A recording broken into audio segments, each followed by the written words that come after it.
If you've been anywhere near the internet lately, you've probably seen the latest plot twist from Meghan Markle's PR universe. Because wow, she's back in headlines again, and not for a cookbook, a candle, or another Netflix special with the emotional warmth of an office Zoom meeting. No, this time it's the sudden, shockingly well-timed revelation that Meghan has reached to her father, Thomas Markle, following his emergency leg amputation. Now, on paper, this sounds like a sweet, emotional moment of reconnection. But in reality, oh no. This announcement arrived with all the subtlety of a firework exploding in a cathedral, because it dropped exactly during Princess Catherine's annual carol service, one of the most positive, loved royal events of the year. Hash the setup, or the setup by design. Thomas Markle undergoes life-saving surgery after a severe blood clot forces doctors to amputate his leg. The story is reported through the Daily Mail, and suddenly Meghan's spokesperson pivots from years of decline to comment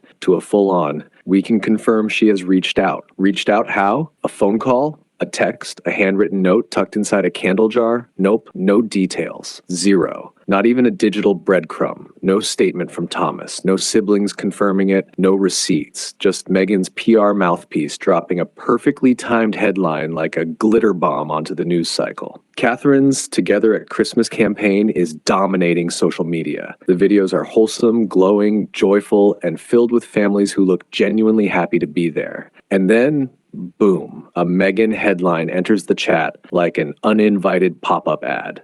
Open quote, breaking, Meghan reaches out to estranged father, close quote. It's the PR version of unplugging someone's Christmas lights just to plug your own in, the AIDS plot twist. But then comes the comedy twist. Reports claim Meghan didn't reach out herself. Instead, she instructed her aides to check on her father's condition. This is the same couple who publicly say they want privacy, don't have royal duties, and spend much of their time in Montecito gardening, podcasting occasionally, and suing tabloids. The internet said, which aides? The dog? Alexa? This part feels like a parody of aristocratic drama. Open quote, darling, I simply cannot call him myself. Send the staff. Close quote. Except, what staff? And yes, people remember the time she allegedly emailed journalists pretending to be her own PR rep. The internet's memory is long and petty. Even longtime Meghan supporters notice the timing. Every time Catherine has a major moment, positive press, huge engagement, global goodwill, a Meghan headline appears within hours.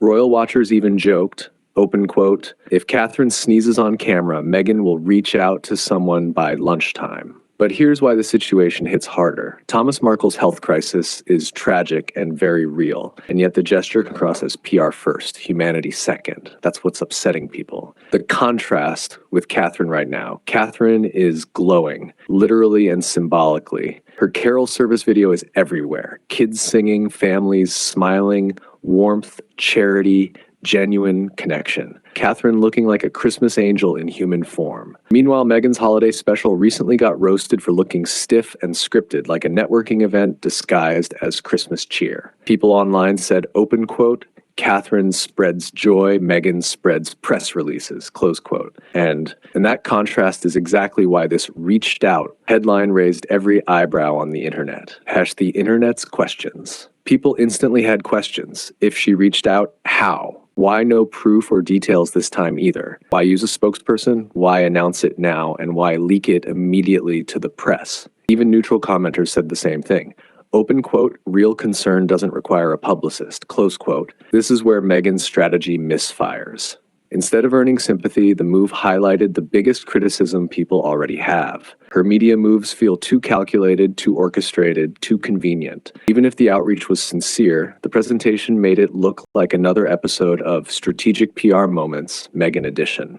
And this time, the public wasn't buying it. Catherine's carol concert still dominated social media. Positivity was organic and unstoppable. People loved the warmth, the community, the sincerity. Meanwhile, Meghan's headline faded quickly, replaced by memes, questions, and side-eye. One woman is glowing in candlelight. The other is trying to adjust the lighting during someone else's performance. At the end of the day, family issues are painful. Thomas Markle's condition is heartbreaking, but turning a deeply personal crisis into PR timing, that never lands well. When Meghan truly wants to reconnect, the path won't go through tabloids. It'll go through a simple private call, not a spokesperson, But until then, expect more perfectly timed headlines and expect Catherine to keep shining without even trying.